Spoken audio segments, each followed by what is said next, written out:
ከልብ አህጉሩን ይወዳል። ጋራ ሙለታ ሲባል ያው ጋሽ ከተማ ይፍሩን የማያስታውስ የለም። እውነተኛ ወዳጆች ያስፈልጉናል። ኢትዮጵያ ድርጅቱም ሳይቋቋም አስቀድማ ለአፍሪካ ነጻነት ለሚታገሉ ሁሉ እርዳታዋን ሳታቋርጥ ለቆየች ይታወሳል። ሀሳቡን ከማምጣት ጀምሮ ዲዛይን ከማድረግ ጀምሮ የንጉሠ ነገሥቱን መልእክት ይዞ በየሀገሩ ከመብረር ጀምሮ በየሀገሩ እየሄደ አናግሮ አሳመናቸው። አቶ ከተማ አባቴ ሊሆን ይችላል፣ ግን ስራው የሰራው ለኢትዮጵያኖችና ለአፍሪካኖች ነው። በየብቻችን የምንሯሯጠው ነገር የትም ያደርሰናል ብዬ አላምንም። የፓን አፍሪካኒዝም ጉዳይ የመስራቱ ሀሳብ ከየት ነው የመጣላቸው? ሁሉ ቀን አፍሪካዊ መሆን አለበት።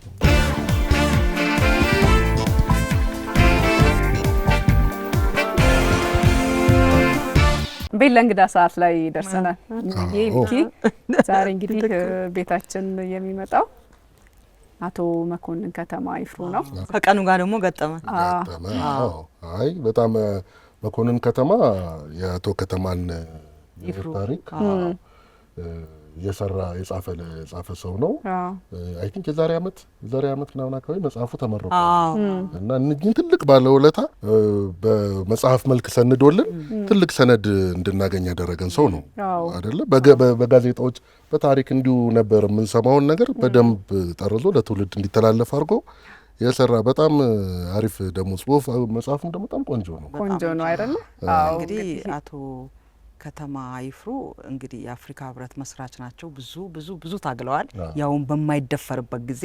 ስለዚህ አቶ መኮንን ልጃቸውን ብዙ እናስወራለን ማለት ነው። በጣም ብዙ ነገር ነው የምናስወራው። እንግዲህ ከጋራ ሙለታ ጀምሮ የአፍሪካ አንድነት ድርጅት መስረታም ከአፍሪካውያን መሪዎች ጋር የነበራቸው ነገር ምን ይመስላል የሚለውንም ስለ መጽሐፉም እናወራለን። መጽሐፉ ያለቀ አይመስልም። ስለ ጋሽ ከተማ ይፍሩ ተጽፎ ሌላም ይኖራል ብለን እናስባለን። ዛሬ ብዙ ነገር ነው አቶ መኮንን የምናወራው አይደል?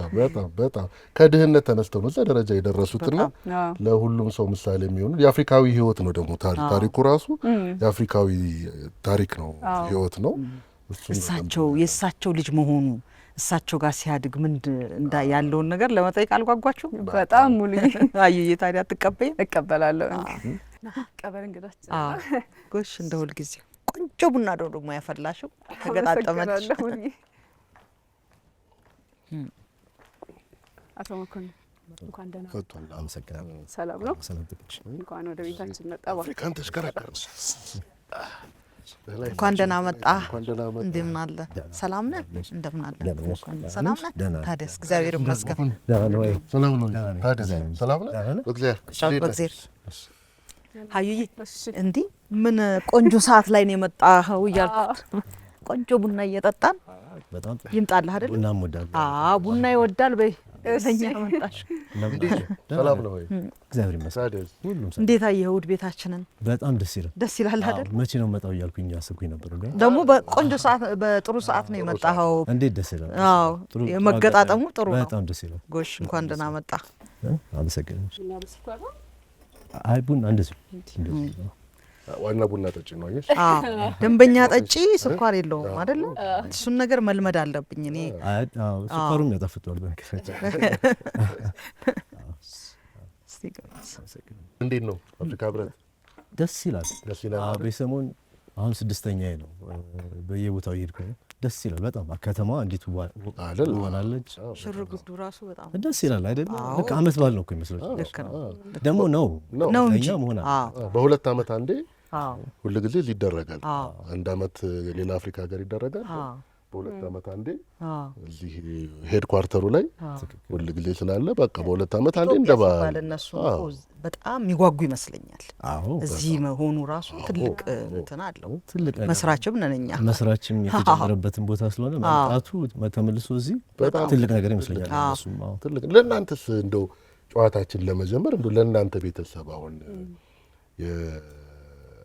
የታላቁን ዲፕሎማት የከተማ ይፍሩን ስም ይዞ መኖር ምንድነው ያለው ስሜት? ምንድነው ክብደቱ? ምንድነው ደስታው? ምንድነው እዚህ ሀገርስ ያለው ነገር ምንድነው? በተለይ ሌላ አፍሪካ ሀገር ስትሄዱ ያለው ስሜት ምንድነው? እዚህ በጣም ደስ ይላል። ለምን ስሙ ሲነሳ እሰማለሁ፣ ሁሌ ቴሌቪዥን ላይ እሰማለሁ። በተለይ አመቱ በደረሰ ቁጥር ሰማለሁ። እንደገና ደግሞ ሰው ገና የሱ ልጅ መሆንን ሲያውቁ በቃ ሰው ያለው አክብሮት ለሱ እንደው ተመስገን በጣም ነው ደስ የሚለኝ። በጣም ወንድሜም ወንድሞቼም እናቴም በተለይ እናቴ በጣም ደስተኛ ነን እና ሌላም አፍሪካ ሀገር ስንሄድ ሲያውቁ የሱ ልጆች መሆናችንን ሲያውቁ በጣም ደስ ይላቸዋል። ለምን ታሪኩን የሚያውቁ ሰዎች እና ክብደት አለው የሱ ልጅ መሆን በጣም ክብደት አለና ሁላችንም በተቻለ መጠን መቼም የሱን ሩብም ያክል የምናደርገው ግን ለማድረግ እየሞከርን ነው። ለሀገራችን ለሀገሩም ሙልጌታም እያየሁት ነው። እኔም ወደዛ እየሄድኩኝ ነው። እንግዲህ ደስ ይላል በጣም። ጋራ ሙለታ ሲባል ያው ጋሽ ከተማ ይፍሩን የማያስታውስ የለም። ሁሉም ሰው የሚያውቃት ጋራ ሙለታን በሳቸው ነውና አንተ የእሳቸው እንግዲህ ጋራ ሙለታ አካባቢ የተወለዱበት ነው አባት ሄደህ ታውቃለህ እዛ? የሚገርምሽ ነገር መቼም ይሄ ማለት ትንሽ ከብዳል። አልሄድኩም እስካሁን ብዙ አመት ውጭ አገር ኖሬያለሁ እና ስመጣም ጥቂት ጊዜ ነው ቆይቼ የሚሄደው። መሄድ ነበረብኝ። አሁን እቅድ አለኝ። አሁን እንዲያውም እዚህ አሁን መጥቼ ለመኖር ነው የመጣሁት። ዋናው እቅዴ ጋራ ሙለታን ሄጄ የኖረበትን አካባቢ ለማየት እያሰብኩኝ ነው። አንድ ሰው ይፈጥረዋል አካባቢው ብዬ አስባለሁ። ስለዚህ እዛ ስትሄድ ይሄ እምቢባይነት ይሄ ቅኝ ገዥነትን በቃ መገዛት የለበትም አፍሪካ ወንድማማች መሆን አለባት ብሎ የተነሳው ሀሳብ መነሻው የአባቴ እዚህ ነው ብለህ ትሄዳለህ ብዬ ተስፋ አደርጋለሁ። ወደፊት እርግጠኛ ነኝ። አሁን እኮ በደንብ ፕላን አድርጌያለሁ ለመሄድ። እሱን ካላየሁማ ምኑን ካላየሁኝ ነው የአባቴ የተወለደበትን ቦታ ካላየሁኝ ዋጋለሁ። ምን አይነት አካባቢ ነው ሰምተህ ታውቃለህ? ሲነግረኝ ቆንጆ ቦታ ነው እሱ ሲነግረኝ። በቃ አስተዳደጋቸው እዛ ያው ይሯሯጣሉ፣ ቆቅ ምናምን ሲያባሩ ነው የሚሉት። በዛ ሰዓት ልጅ ነበር እስከ 6 አመት ምናምን ነበር እዛ። በኋላ ጣሊያን ወረራ መጥቶ መውጣት ነበረባቸው ከዛ እንጂ በጣም የሚወደው ሲናገር ራሱ በፈገግታ ነው የሚናገር። አመጣጡን ሲናገር በጣም ነው የሚወደው እሱ። ጋራም ታሪክም ያለው እኮ ልጅ ኢያሱ የታሰሩበትን ቦታ ነው እና በሀገራችን ፖለቲካም ውስጥ ትልቅም ስፍራ ያለው ቦታ ያለው ቦታ አይደለም። አይ ማየቱ በጣም ቆንጆ ያስፈልጋል። ደግሞ እሳቸውም ሲተርኩት ስለ ልጅነታቸው የሚተርኩት ነገር ላይ በጣም ጋራ ሙለታ በጣም ነው አለ እኮ ሲያወሩ ራሱ እያሉ ነው ያወሩታል። በጣም የሚወደው አስተዳደጉን ቦታውን ጋራ ሙለታን እንግዲህ ሁሌ ነው የሚናገረው። ፓን አፍሪካኒስቱ ከተማ ይፍሩ እንግዲህ አሜሪካን ሀገር ነበረ ትምህርት ሲማሩ የነበረው። ዓለም አቀፍ ግንኙነትም ፖለቲካ ሳይንስም ሲማሩ ነበርና መጀመሪያም ሁለተኛ ዲግሪያቸውን ከተማሩ በኋላ እንደውም 3 ፒኤችዲ ትምህርት አግኝተው ነበር። ሀገሬን ማገልገል አለብኝ ብለው ነው የተመለሱትና ከተመለሱ በኋላ የተለያዩ ስራዎች ሲሰሩ ነበር። እንደሚጠብቁት አይነት ቦታም አላገኙም ነበርና እንደ ወደ ውጭ ጉዳይነቱ ሲሾሙ ግን መጀመሪያ እዚህን የአፍሪካን ጉዳይ የመፍታት የፓን አፍሪካኒዝም ጉዳይ የመስራቱ ሀሳብ ከየት ነው የመጣላቸው? ውጭ ሲኖሩ ያዩት ነገር ነበረ? መነሻው ምንጩ የት ነው? እሱን ብትነግረን ደስ ይላል። ሁለት ነገር ነው። አንደኛው ያው በልጅነቱ ጣሊያን ኢትዮጵያን ወረራ ሊግ ኦፍ ኔሽንስ ነበርና አይለኛው እና እዛ ውስጥ አንድ ጥቁር ሀገር እኛ ነን፣ የአፍሪካ ሀገር እኛ ነንና ስንወረር ምንድነው ያሉት? እኛ እናቃችሁም አሉ። እኛ ከኛ ጋር መሰለፍ ነበረባቸው። ግን ያው አፍሪካውያን ነን፣ ጥቁር ነን። በዛ ምክንያት ነው አንደኛው። ለምን እውነተኛ ወዳጆች ያስፈልጉናል። የኛ እውነተኛ ወዳጆች ወንድም እናቶቻችን አፍሪካውያኖች እሱ ነው። ሁለተኛ ደግሞ ያው ትምህርት ቤት እዛ ሲካሄድ በሱ ጊዜ ደግሞ ይሄ ሲቪል ራይትስ ምናምን የሚባል ነገር አልነበረም። መንግስት እንዲያውም በደንብ ይደግፍ ነበር ይሄን የዘር መድሎ እና በዛ ሰዓት እሱ ብዙ ነገር ደርሶበታል፣ ትላልቅ ነገሮች ደርሶበታልና ያ ነው የአፍሪካዊነት ስሜቱን ቶሎ ገብቶ አንድ ነገር ለማድረግ ያነሳሳው እሱ። እኔ እንደው አንዳንድ ጊዜ ምን አስባለሁ መሰለ የባለውለታዎቻችንን በትክክል መጠኑን እናውቀዋለን ወይ ብዬ አስባለሁ። ለምሳሌ አቶ ከተማ ይፍሩ የአፍሪካ አንድነት ድርጅት ለመመስረት የተደረገው ሂደት ላይ ሀሳቡን ከማምጣት ጀምሮ ዲዛይን ከማድረግ ጀምሮ የንጉሠ ነገሥቱን መልእክት ይዞ በየሀገሩ ከመብረር ጀምሮ እያንዳንዱን ሀገር ነጻ የወጣ የተባለ ሀገር በሙሉ እየዞሩ አንዱን ከአንዱ ለማስማማት ሊንጓፎኖ ፍራንኮፎኖ አለ፣ አንግሎፎኖ አለ፣ እነሱን ለማስማማት የሄዱበት የደከሙት ነገር በጣም ብዙ ነው። አሁን የካዛብላንካና የሞኖሮቪያ ግሩፕ የሚባል ነበር። ሌሊት ሙሉ ቁጭ ብለው እንዴት ነበረ እንደው ካጫወቱ አንተም ካጠናኸው ካነበብከው አንጻር? መቼም መጀመሪያ ያው እኛ መጀመሪያ የሞኖሮቪያ ቡድን አባል ነበር እሱ ውጭ ጉዳይ ሚኒስትር ከመሆኑ በፊት።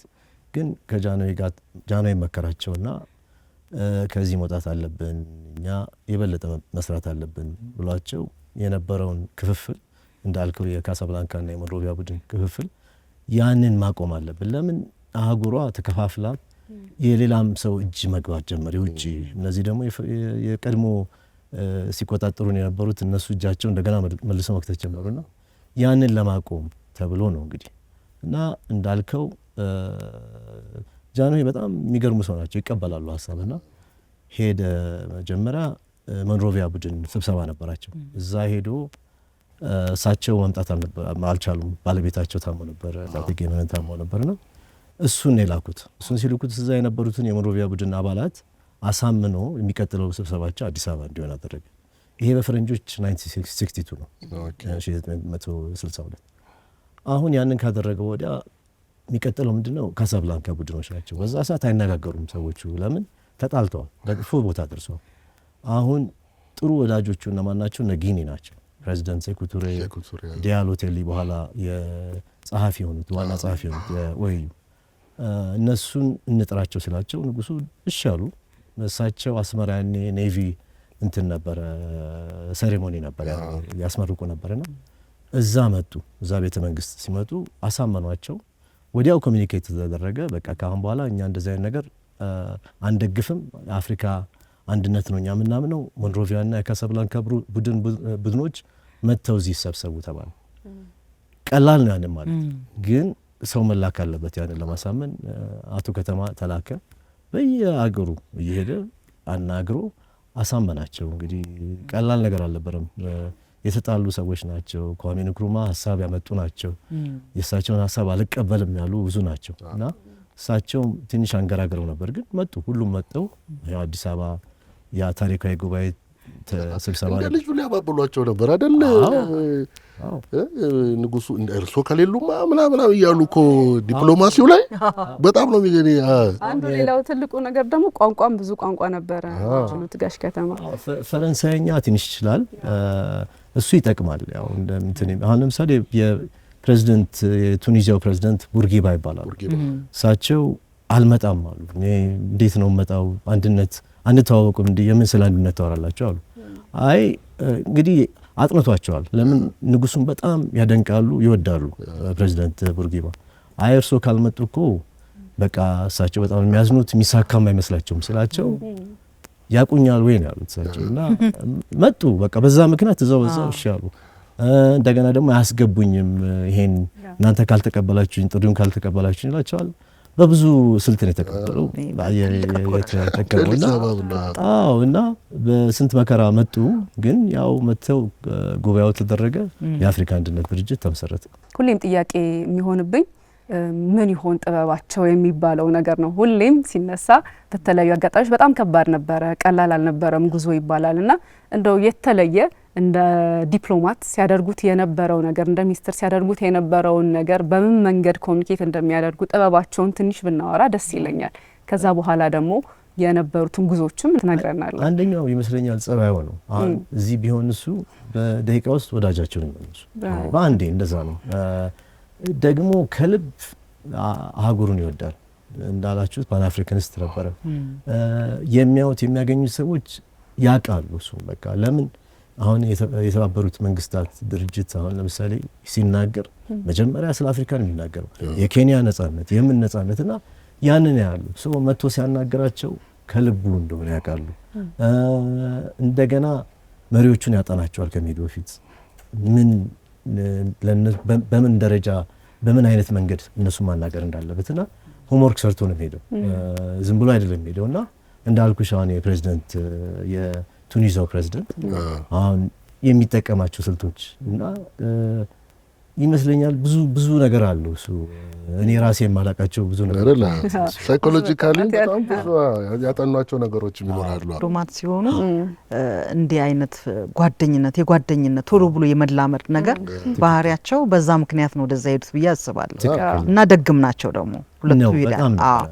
ለዚህ ነው ይዟቸው ሲሄዱ ድንጋይ ምናምን የወረወርከው ሊታሰሩ ሲሉ ወታደሮቹ መጥተው ሲወስዱ እስቲ ንገረን። እንግዲህ ያኔ ልጅ ነበርኩኝ። አሁን ቢሆን ኖሮ አልወረወረም። ልጅነት መጥተው ሲወስዱት ያው ልጅ ነበርኩኝ። ግን በሩ ተከፈተ፣ ወታደር ማት ገባ። እነዚህ ያኔ ጂፕ ነበሩ፣ ይሄ መትረየስ ምናምን። ስንት ዓመተ ምህረት? 66 ነው እና 66 ወደ 7 ሊሆን ትንሽ ወር ነው የቀረኝ ያኔና እንዴት ነው ማስታወሰው በየጊዜው ስለምናወራ አረሰው ቤት ውስጥና ገባኝ እኔ ለምን እንደመጡና አባቴን አዩት። ፊቱ በቃ ጠቁሯል፣ መሄዱ ነው። ለምን እኛን እያየን አዝኗል። እናቴን አየዋት። በኋላ ድንጋይ ያስኩኝ ለወረወር ሲይዝ የኔ ታላቅ ወንድም አለ ሚካኤል፣ እሱ ነው ያዘኝ። እሱ ያዘኝ። በቃ ስንታገል ነበር። እኔ ለወረወራለሁ፣ እሱ ይጎዳሃል ነገር ያደርጉሃል እና እንዲያው ወታደሮቹ አዘኑዋል። ያኔ እንደዚህ እንትንም አልነበረም። ገና መጀመሩ አይ ደግሞ ሰዎችም ናቸው። በጣም ልጆችም ይኖራቸዋል። 66 እኮ ገና ነው። ግን ሞከርኩኝ ብቻ አስቆማቸው አልቻልኩም። እስር ቤት ውስጥ ትሄድ ነበር፣ ጠይቃቸው ነበር፣ ተመላለስ ነበር። ምንድነው እሱን ኤክስፒሪየንስ ንገረኝ። የእስር ቤቱ ማየቱ ጥሩ ነው፣ ግን ስትመለስ አዝነህ ነው የምትመለስ። ለምን ይሄ ጠረጴዛ ይሄ እንትን አለ እስከዚህ እስከዛ ነው፣ አረጅም ነው እና እሱ በዛ በኩል ይቀመጣል፣ እኛ እዚህ ጋር እንቀመጣለን። ርቀቱ ነው፣ መነካካት የለም፣ መጨባበጥ መተቃቀፍ የለም እና ወታደሮች በመሀከል ይቀመጣሉ። ምን ወሬ ብቻ አለ አሁን ያለው አይተን። እንዲያውም አንድ አለ እሱ የጻፈው እንትን አለ የእስር ቤት ማስታወሻው ላይ ዛሬ ይዘረዝራል መጥቶ ያየውን እኛ ነን ያየነውና መኮንን አለቀሰ እና ሁላችንም ማስለቀሰን ይላል። እንግዲህ ይሄ መጀመሪያው አመታት ነው። በቃ ይሄ ነበር የኛ ኤክስፒሪየንስ ይሄ ነው። ለምን ብዙ ማውራት አይቻልም ማለት ነው። እሱ ቁጭ ብለው እንዴት ማውራት ይቻላል? ያኔ እንደዛ ነበር። መንገድ ላይ ነው አይደል የተገናኛችሁት? ከዛ ከረጅም ጊዜ ከረጅም ጊዜ በኋላ እንግዲህ ወደ ኦልሞስት 9 አመት ይሆናል እና ተፈተው እኛ አላወቅንም መፈታቱ እና አንድ ሰው ናቸው መጥተው ነበር ሲነግሩን። መጀመሪያ ተከራከርናቸው፣ አልተፈታም ማለት በየአመቱ ይባላል እንደዛ። ስንሄድ ለካስ እሱ ከዛ አሁን ዩኒቲ ፓርክ እዛ ነበር የታሰሩት ነው። አዙረን ወደ አዋሬ ስንሄድ ብልጭ አደረጉብን እና ስናይ ከኋላ ተቀምጧል። የመጀመሪያ ጊዜ እንግዲህ 9 አመት ሊሆን የመጀመሪያ ጊዜ ተቃቀፍን። እዛ መንገድ ላይ ነው መኪና ያለበት መንገድ፣ ያኔ ቀጭን ነበርሽ መንገዷ እና እንደዚህ በዛ ሁኔታ ነው ያገኘው። ከአፍሪካ አንድነት ድርጅት ምስረታ በኋላ ከባዱ ነገር የነበረው የቲዩን የሚለው ነገር ነበረና እሱስ መንገድ እሱ ጋር የነበራቸው ሚና የሰሩት ነገር ምን ነበረ? እንግዲህ እሱ መጀመሪያ ምን ብሎ ነበር ልክ እንደተመሰረተ ይሄ ነገር ቶሎ ስሜቱ እያለ አሁኑኑ ኢትዮጵያ ይሆንን በላለ። አይ ቀስበል ተባለ ሲባል በወራት ውስጥ እነዚህ ፈረንሳይ ተናጋሪ ሀገሮች ተሰበሰቡና ዳካር ሴኔጋል አሉ ሲሉ ደነገጡ። ንጉሱም ደነገጡ። በኋላ ጠሩት። ምን እናርግ ተባለ። በቃ የውጭ ጉዳይ ስብሰባ ነበር እዛ ዳካር ሴኔጋል። እዛ ይሄዳል። እዛ ሄድና እንግዲህ ምንም አልዘጋጁም፣ ግን እዛ ሄዶ እሱ በቃ አስቦበት ነው ሲሄድ ፈረንሳይ ተናጋሪዎቹን እንግዲህ እንዴት አድርጎ ነው ወደዚህ የሚያመጣው? እንደገና ደግሞ ናይጄሪያም እኔ ጋር ይሁን ብሏል። ናይጄሪያ ያው ዘይት አለን፣ ሀብታም ነን እኛ፣ ትልቅ ሀገር ነን በቁጥርም ምናምን ይላሉ። አሁን ምን አደረገ እሱ? የጊኒን ዴሌጌሽን ኢስማኤል ቱሬ ይባላሉ፣ የሴኩቱሪያ ወንድም ናቸው። እሳቸውን አናገራቸው። እሳቸው ምን አላቸው? እናንተ እኛን ከመረጣችሁ የጊኒውን ዲያሎ ቴርሊን ዋና ጸሐፊ እንዲሆኑ እኛ ደግሞ እንጠራለን አላቸው። እሺ ያሉ ወዳጆችም ናቸው። እሳቸው ወጥተው በኢትዮጵያ ትልቅ ንግግር አደረጉ። እንዴት እኛ አድዋ ላይ የሰራነው ለአፍሪካኖች እንዴት ምሳሌ እንደሆነ በቃ በየአመቱ ለአፍሪካ ወንድምናቶቻችን እንደምንታገል ተናገሩ። ከዛ ቀስ በቀስ እሱ ደግሞ እየሄደ የካሜሩንን የሴኔጋልን የምን አናገርና አስማማች። እነሱ ሻሉ። አሁን የቀሩት የሶማሌ ውጭ ጉዳይ ሚኒስትር እሱ በጣም ታሪክ በጣም ነው አንጀቴን እንትን የሚያደርግና እሳቸው አሁን ወዳጅ ናቸው ከአባቴ ጋር። ግን ሶማሌና ኢትዮጵያ በዚህ በኦጋዴን በኩል ችግር ነበር እና ምን አሉት ቴሌግራም ተልኮልኛል ግን እኔ እንዳትመርጥ ተብዬ ግን እኔ እናንተን ነው መርጠው አዲስ አበባ ነው መርጠው ነው እሳቸው መረጡ እና በጣም ከባድ ነበር የፈረንሳይ ተናጋሪዎቹ እንዲመለሱ። ናይጄሪያ ናት ያልመረጠችው በነገራችን ላይ ዛኔና እንደዛም ከተመረጠን በኋላ በሚቀጥሉት ወራቶች ሁሉ ናይጄሪያዎች ሞክሮ ነበር ግን በነበራቸው ግንኙነት ከሌላ መንግስታት ጋር ከነበራቸው ግንኙነት ጋር ያንንም ጥያቄ ተመልሶ እንዳይመጣ አድርገውታል እና ያው እዚህ እንዲሆን ተደርጓል። እንደው ጋሽ ከተማ ይፍሩ የዲፕሎማሲ ጠቢብ ፓን አፍሪካኒስት የአፍሪካኖች የወንድማማችነት መሰረት ናቸው አይደለም? እሳቸው በቤት ውስጥ ምን አይነት አባት ናቸው? በጣም እኔ እንግዲህ በጣም ላውቀው የቻልኩት ከእስር ቤት ከተፈታሁ ወዲያ ነው እና 2 አመት አብረን ሆንና በጣም ደግ ነው። እኔ ያኔ ጎረምሳ ነኝ ግን እንደፈለኩ ነው የምናገረው። ያዳምጠኝና ቀስ ብሎ ነው የሚያርመኝ። ይሄ እንደዚህ አይደለም ምናምን ቁጣ አያውቅም። እግር ኳስ ጨዋታለሁ፣ እግር ኳስን መጥቶ ያል ዋጭ ነበርኩኝ የመጣ እንትን ያል መካሪ ነው። በቃ ስለኛ በጣም ይከታተል ነበርና እንደው እግዚአብሔር ብሎት እሱ ከእስር ቤት ወጥቶ ልናየው በቅተን ምን አይነት አባት እንደሆነ ልናውቅ ቻልኛ። እድለኛ ነው። ትልቅ እድል ነው።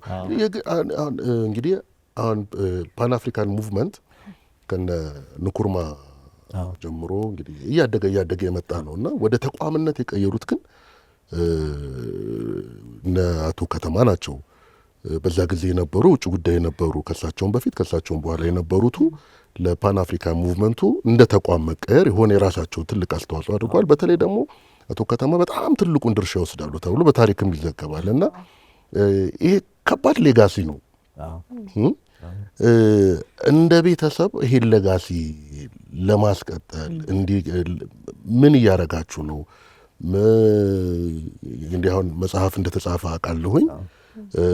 ከዛ ውጪ ደግሞ አሁን ምናልባት ትውልዱ እያደር ሲመጣ እንዲህ በአመት 2 ምናምን የሚነሱ ሰው ብቻ መሆን የለባቸው ማለት ከተማ ይፍሩ ትልቅ ዲፕሎማት ናቸው። በጣም ትልቁ ነገር ደግሞ ከዜሮ ተነስተው ነው እዛ የደረሱት። ከታች ከገበሬ ልጅነት ተነስተው እዛ የደረሱ ሰው ናቸውና በጣም ኢንስፓይሬሽናል ናቸው ለብዙ ሰው። ስለዚህ ምንድነው ቤተሰቡ ይሄን ሌጋሲ ለማስቀጠል ምን እያደረገ ነው? እንግዲህ አሁን እየተናገርን ነውና በስሙ የሆነ ፓን አፍሪካኒስት ኦርጋናይዜሽን ለማቋቋም ሁላችንም እየጣርን ነው። ያ ከተደረገ ይመስለኛል አሁን ለምሳሌ እንደ ስኮላርሺፕ እንደሱ የነበሩ ልጆችን እሱ እድል በስም መከራ ነው ትምህርት ያገኘውና እንደነዛ አይነት ልጆች ለመርዳት እና ብዙ ነገሮች የአፍሪካ ማንነትን እዚህ እንዲጠናከር ለማድረግ እሱን ሁሉ እንግዲህ የሚያደርግ ኤዩ የሚያደርገውን አጀንዳ ውጭ ጉዳይ የሚያደርገውን ሰፖርት የሚያደርግ እንደዛ አይነት ኦርጋናይዜሽን እንግዲህ እያሰብን ነውና ወደ ጋሽ ከተማ ወደ አባታችሁ በጣም ባህሪው እናንተኑ ይሄ ልጅ የለም እንዴ ከማላችሁ እኔ ማለት ነው 4 ናቸው። ሆነን የመጨረሻው ነው 4 ነን። እኔ ሁላችንም ያለን ይመስለኛል ለመናገር 4ታችንም። ትልቁ ወንድሜ ሙልጌታ ይባላል። ከዛ ዮሐንስ፣ ከዛ ሚካኤል። እና ሁላችንም ያለን ይመስለኛል። እንግዲህ የቱ የበለጠ ያዘ እንደሆነ አላውቅም። ሀዩ ስትል ነበር ቀደም እሱ መኮንን ሙልጌታን አግኝቸው መኮንን የአባታችን ታሪክ በማየትም በማጥራት ሰነደም ብዙ ታሪኮችን በማውራትም እሱ የበለጠ ስቲ ነበር ቀደም ሲል ነበር።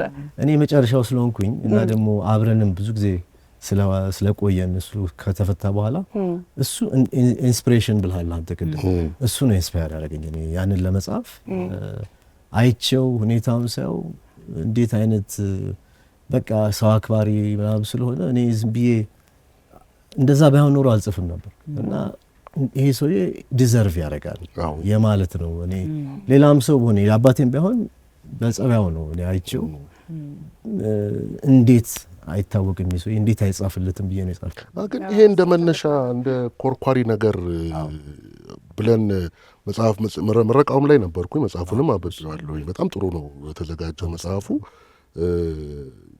ግን በቂ ነው ብዬ አላስብም። ደግሞ የህይወት ታሪክ ብቻ ሳይሆን ሌሎች ብዙ የምርምር ነገሮች ሊጻፉበትና በተለያየ አቅጣጫ ሊጻፉበት የሚገባ ነው አይደል?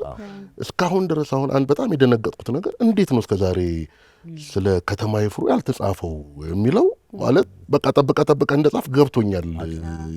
እና አይ ቲንክ ይኮረኩራል እንግዲህ ሌሎች ሰዎችም ይመስለኛል። አሁን ይሄ እንዲያውም ምረቃው ላይ እሱን ያልኩት ጠበቅኩኝ አልኩኝ 2000 በፈረንጆች ላይ ዌብሳይት አውጥቼ ትንሽ የዚችን ታሪክ የአፍሪካ አንድነት ድርጅት አመሰራረት የሱን ደግሞ የህይወት ታሪክ አስቀምጥኩ።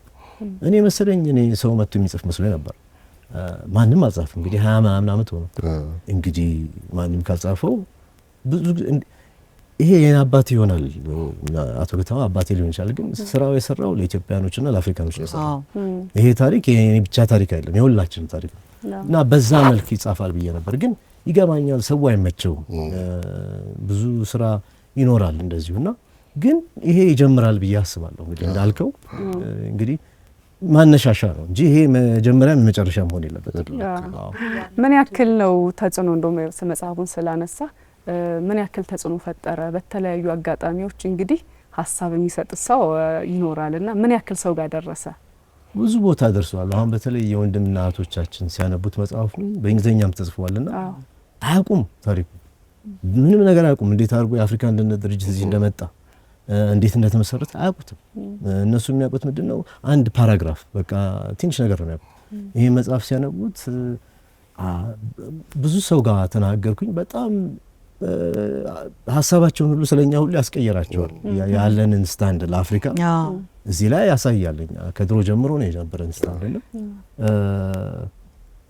ጥሩ ሆኗል እስካሁን ድረስ። በተለይ ደግሞ የሀገሬ ልጆችማ በጣም ጥሩ ነገር ነው የሚናገሩኝ። በጣም ከነሱ ላይ ይጠብቃሉ። እሱ ጥሩ ሰዓት ነው እንደውም ወጣው ብዬ አስባለሁ። ምክንያቱም በደንብ አሁን የሚነሳበት አሁን ያለፈው ትውልድ እንግዲህ ቅኝ አገዛዝን አሳፍሮ እንዲሞት አድርጓል ብለን እናስባለን አይደለም።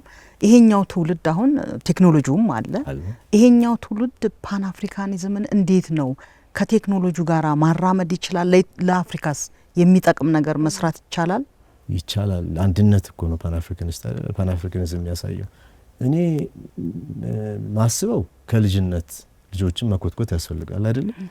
ልጆች የማያውቁትን ሊሆኑ አይችሉም። በየትምህርት ቤት ውስጥ መጠናት አለበት ይመስለኛል። ለምን የአፍሪካዊ እሳቤ እንዲኖር ለምን አሁን እኛ ኢትዮጵያዊነት ምናምን ብቻ አይደለም። አሁን ወደ ናይጄሪያ እንሂድ እነ ጋና እንሂድ፣ ትልቅ አፍሪካዊ ናቸው እነሱ። እኛንን የበለጠ መሆን ያለብን በተለይ የአፍሪካ ህብረትን እዚህ ያስቀምጠንና እንዳልሽው በቴክኖሎጂም በምንም መደረግ ይቻላል። የበለጠ መሆን አለብን። እንዲያውም እኛ ባለን ሪሶርስ አሁን የበለጠ መሆን አለብን። በቋሚነት ጠቅልለህ መጥተሃል ኢትዮጵያ አንተ? አዎ መጥቻለሁ። በጣም ተደስቻለሁ። በጣም ደማው በጣም ደስ ብሎኛል። አዲስ አበባ እንዴት አያት? አሁን በጣም ቆንጆ፣ በጣም አዲስ አበባ በጣም ደስ ይላል። ስለመላለስም አዋለሁ። አሁን ሰፈሬ ነው ካዛንቺስ ነው ያለውና ካዛንቺስ ተቀይራለች። ካዛንቺስ ተቀይሯልና እንደ ልባችን አሁን ከአንድ ቦታ ዳንድፎ ወክ ሁሉ አደርጋለሁ። ደስ ይላል። ምን ለመስራት ነው በዋናኛነት የመጣኸው? ግን እኔ አሁን እዚህ ላይ ለመስራት ነው የምፈልገው። በቃ እንዳልኳችሁ የአባታችንን ለገሲ ለማስቀጠል እንደገና ደግሞ እሱ በሄደበት ፈለግ አንዳንድ ነገር ለማድረግ እንደው ኮንትሪቢዩት ለማድረግ የሚቻል መጣ። ያ ዛሬ ቤታችን ስለመጣ ደስ ብሎናል። እንደው የፓን አፍሪካኒዝም መሳቤ ከትላንት ጀምሮ አለ አሁንም ድረስ በተለያየ መንገድ ቀጥሏል። በተቋም ደረጃ እንግዲህ እንደ ነጋሽ ከተማ ትልቅ ነገር ነው የሰሩትና የፓን አፍሪካኒዝም መንገድ እሳቤ ስራዎች በምን መንገድ መሆን አለበት ትላለህ? ያልተቋጨ መንገድ አለ አይደል? የጀመርነው አሁን የአፍሪካ አንድነት አሁን እሱ ላይ መስራት አለብን። አሁን ቅድም የተባባልነው የወንድማማችነት ላይ መስራት አለብን። ይሄ ግጭቶች ላይ በጣም መስራት አለብን ብዬ አምናለሁ። ለምን ያ ነው እኮ ስሜቱ የአንድነት ስሜት ነው። አንድነት እኮ ነው አንድ ቦታ የሚወስድሽ እንጂ ይሄ በየብቻችን የምንሯሯጠው ነገር የትም ያደርሰናል ብዬ አላምንም። ያኔ እነ ኳሜ ንክሩማ ይሄን አስበው ነው ያኔ ያመጡት እና አሁንም በጣም እንደው ብናተኩርበት ጥሩ ነው።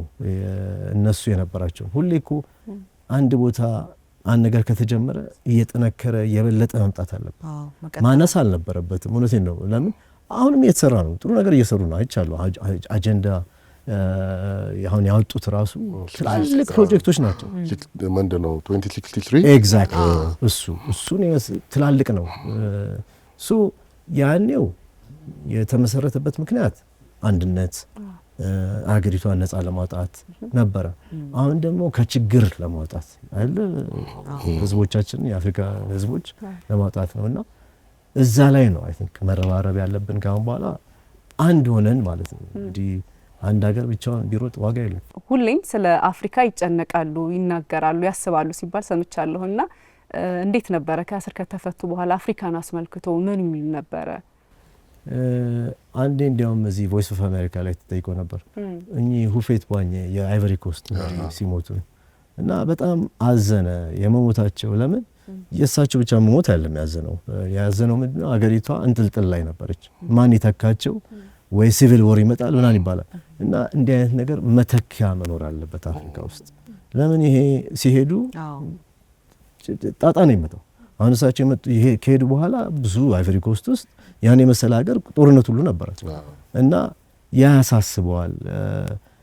ሌላ የሚያሳስበው ምንድነው እነሱ የሄዱበት መንገድ አለ። ይሄ ወንድማማችነት ቅድም ያልሽው መንገድ አለ። እሱ ቀርቶ አንዱ ሌላው ላይ ተንኮል ሲሰራ ነው የሚታየው ብዙ ጊዜ እና እሱ ያሳስበዋል። የአፍሪካዊ ማንነትን መተው ራሱ ያሳስበዋል።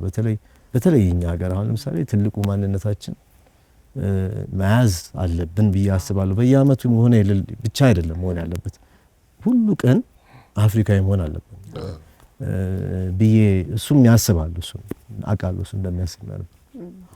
ይህ መጽሐፍ እንግዲህ ብዙ ወረቀቶችን ሰነዶችን አገላብጠህ ረጅም ጊዜ ማስታወሻ ስትይዝ ቆይተህ ብዙ ቃለ መጠይቆችንም አዳምጠህ ነውና ያልወጡም ያልተሰሙም ቃለ መጠይቆች አሉ ስትል ነበርና ሌሎች መጽሐፎችም ሌሎች ስራዎች ይወጣሉ ወይስ ምንድነው? አሁን እየጻፍኩኝ ነው። አሁን ደግሞ የኛን ቤተሰብ የነበረው በዛ ሰዓት ብዙ ሰው አይናገርም።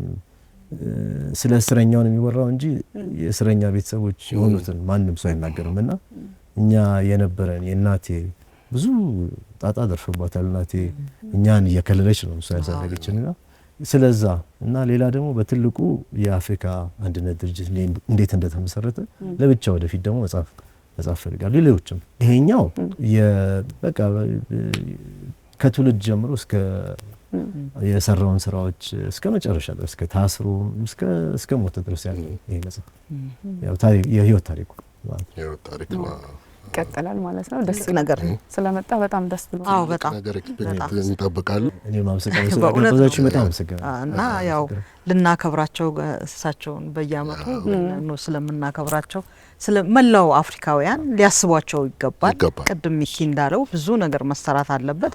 ወደፊት እናንተም ያው ታደርጉታላችሁ፣ እኛም ደግሞ አለን። ለማንኛውም ጉዳይ አይደለም። አዎ እሺ፣ አመሰግናለሁ።